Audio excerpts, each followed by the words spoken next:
Hello everyone, welcome to कृति जी के trick. Friends, संसार में जब भी कोई पैदा होता है तो हर माँ बाप यही चाहता है कि उसके बच्चे को संसार की हर सुख सुविधा मिले, वो हर भौतिक सुख का लाभ उठाए और एक समृद्ध जीवन वो व्यतीत करे। ऐसा ही कुछ चाहते थे प्रिंस सिद्धार्थ के पिता सुयोधन। यहाँ पर हम उन्हीं प्रिंस सिद्धार्थ की बात कर रहे हैं जो आगे जाकर गौतम बुद्ध बनते हैं। तो ऐसा क्या होता है उनकी लाइफ में कि वो ये फैसला लेते हैं कि अब वो अपने राजप्रसाद के सभी सुखों को छोड़ देंगे और आने वाले समय में वो एक साधु की तरह अपना जीवन व्यतीत करेंगे और जीवन के सच को जानने की कोशिश करेंगे। तो आज हम यहाँ पर यही बात करेंगे कि कैसे प्रिंस सिद्धार्थ गौतम बुद्ध बनने तक का सफ़र तय करते हैं। प्रिंस सिद्धार्थ का जन्म 563 ईसा पूर्व में हुआ था। उनके पिता थे सुयोधन और उनकी माता का नाम था महामाया। लोटस का सिंबल उनके बर्थ को दर्शाता है। प्रिंस सिद्धार्थ की माँ महामाया की मौत उनके पैदा होने के कुछ समय बाद ही हो जाती है और उनका पालन पोषण फिर किया जाता है महाप्रजापति गौतमी द्वारा। क्योंकि प्रिंस सिद्धार्थ शाक्य कुल के राजकुमार थे, इसलिए उनके पैदा होने के बाद ज्योतिषों को बुलाया जाता है उनके बारे में भविष्यवाणी करने के लिए। वहाँ पर ज्योतिष आचार्यों का ये कहना होता है कि प्रिंस सिद्धार्थ या तो एक चक्रवर्ती राजा बनेंगे या तो फिर वो एक बहुत बड़े आध्यात्मिक गुरु बनेंगे। ये बात सुनकर प्रिंस सिद्धार्थ के पिता सुयोधन ये डिसाइड करते हैं कि उनके पुत्र प्रिंस सिद्धार्थ को आगे जाकर चक्रवर्ती राजा ही बनना चाहिए। इसलिए वो इस बात की कोशिश करते हैं कि प्रिंस सिद्धार्थ के जीवन में कोई भी ऐसा कष्ट ना आए, कोई भी ऐसा दुख उनके जीवन में ना आए जिसकी वजह से वो संसार को त्यागने का फैसला लें। इसलिए उनको राजप्रसाद में हर भौतिक सुविधाएं उपलब्ध कराई जाती हैं। मगर 29 वर्ष की आयु में प्रिंस सिद्धार्थ एक बार जब अपने सारथी चन्ना के साथ नगर भ्रमण के लिए निकलते हैं अपने पिता को बिना बताए, तब वहाँ पर वो 4 ऐसे दृश्य देखते हैं जिसके बाद उनके जीवन में बहुत बड़ा बदलाव आता है। सबसे पहले वो देखते हैं एक बूढ़े आदमी को। वो अपने सारथी चन्ना से पूछते हैं ये मनुष्य ऐसी अवस्था में क्यों है। तब उनको ये ज्ञात होता है कि हर मनुष्य को इस वृद्ध अवस्था से होकर गुजरना पड़ता है। आप अमीर हों, गरीब हों, राजकुमार हों या आम नागरिक हों, हर व्यक्ति वृद्ध अवस्था में कमज़ोर हो जाता है और जो इंसान की यूथफुलनेस है, एनर्जी है, वो भी बहुत कम हो जाती है। ये देखकर प्रिंस सिद्धार्थ रियलाइज़ करते हैं कि उनके साथ भी ऐसा ही होगा जब वो बूढ़े हो जाएंगे।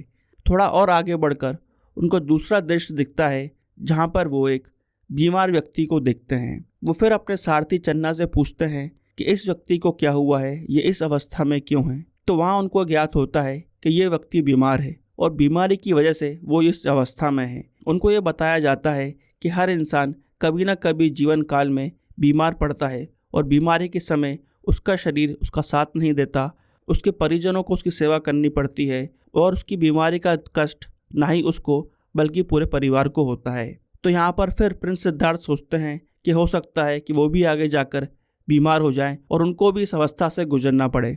जब वो थोड़ा और आगे जाते हैं तब वो एक मृत शरीर देखते हैं और फिर वो अपने सारथी चन्ना से पूछते हैं कि इनको क्या हुआ है।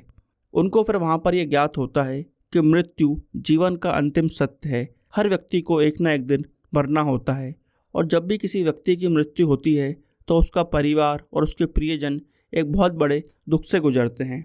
तो यहाँ पर प्रिंस सिद्धार्थ को ये बात रियलाइज़ होती है कि जो भी उनके प्रियजन है, जो भी उनका परिवार है, उन सब की एक ना एक दिन मृत्यु होगी और उनको वो दुख झेलना पड़ेगा और साथ में उनकी खुद की भी एक ना एक दिन मृत्यु होगी और इसका दुख उनके परिवार को झेलना पड़ेगा। वो ये सब विचार करते हुए दुखी मन से थोड़ा और आगे बढ़ते हैं और वहाँ पर फिर वो देखते हैं कि एक साधु एक पेड़ के नीचे बैठकर तपस्या कर रहा है। फिर से वो अपने सारथी चन्ना से पूछते हैं कि ये कौन है। वहाँ उनको ये ज्ञात होता है कि ये मनुष्य ने संसार के सभी भौतिक सुखों का त्याग कर दिया है और अब वो जीवन के सत्य को जानने के लिए तपस्या कर रहा है। ये 4 दृश्य जो आज प्रिंस सिद्धार्थ ने देखे, उनका उन पर बहुत बड़ा प्रभाव पड़ता है और जब वो राजप्रसाद वापस लौटते हैं तो उनको राजप्रसाद के सुख पसंद नहीं आते हैं और उनके मन में हमेशा एक व्याकुलता रहती है। इसलिए वो ये निर्णय लेते हैं कि अब वो जीवन के सत्य को जानने की कोशिश करेंगे और ये जानने की कोशिश करेंगे कि कैसे मनुष्य के मन में हमेशा शांति रहे। ये निश्चय कर कर वो राजप्रसाद त्याग कर देते हैं। यहाँ पर वो अपनी पत्नी यशोदा और कुछ समय पहले ही पैदा हुए उनके पुत्र राहुल का भी त्याग कर देते हैं और राजप्रसाद से चले जाते हैं। प्रिंस सिद्धार्थ के जीवन की इस घटना को महाअभिनिष्कर्मा बोला जाता है और इस घटना को घोड़े के सिंबल से दर्शाया जाता है। फ्रेंड्स, आगे बढ़ने से पहले मैं आपको एक अपडेट देना चाहता हूँ। क्रेजी जीके ट्रिक ने रूट ऐप लॉन्च की है, जहाँ पर हम आपको लाइव क्लासेस देते हैं। वहाँ पर 5 जुलाई से मेरा हिस्ट्री का बैच चालू हो रहा है। अगर आपको इतिहास कॉम्प्रिहेंसिवली पढ़ना है तो उस बैच को ज़रूर ज्वाइन करें। इस बैच के अंदर आपको हिंदी में और इंग्लिश में दोनों ही भाषाओं में नोट्स दिए जाएंगे और इंटरैक्टिव पैनल पर आपकी लाइव क्लासेस होंगी।